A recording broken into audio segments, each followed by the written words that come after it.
पवारसाहेबांचं एक वेगळं नातं आहे, एक प्रेमाचं नातं आहे आणि आदरणीय पवारसाहेबांनी या जिल्ह्यावर प्रचंड प्रेम केलं आणि दुप्पट प्रेम या जिल्ह्याने आदरणीय पवारसाहेबांवर गेले 6 दशकं केलेले आहे. त्यामुळे जिव्हाळ्याची प्रेमाची नाती आहेत. त्यामुळे पुन्हा आज साहेब खूप आनंदी आहेत की ते साताऱ्यात आले तर तुमच्याशी बोलतील. खरं सांगू का, जी घटना साताऱ्यात घडली ही अतिशय दुर्दैवी आहे आणि आपल्या महाराष्ट्राच्या सुसंस्कृत महाराष्ट्राला न शोभणारी.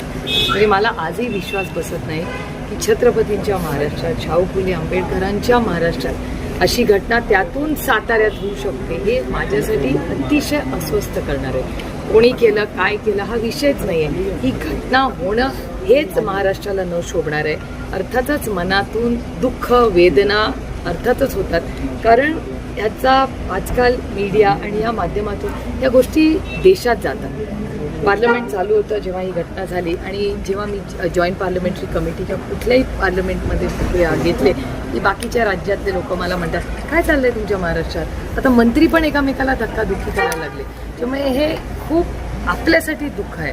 कोण सत्तेत आहे, कोण विरोधात हा विषयच नाही आहे.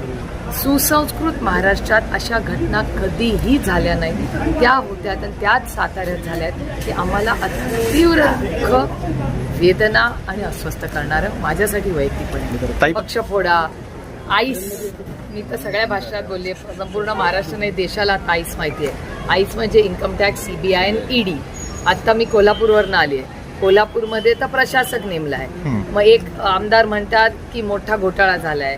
मग एक मंत्री म्हणतात की आता मी 100 कोटीचा अब्रू नुकसानीचा दावा करणार आहे. माननीय मुख्यमंत्र्यांनी त्यांच्या डिपार्टमेंट म्हणजे त्यांच्या सरकारनीच त्यांच्याच एका मंत्री जे चालवतात त्याच्यावर प्रशासक लावलाय.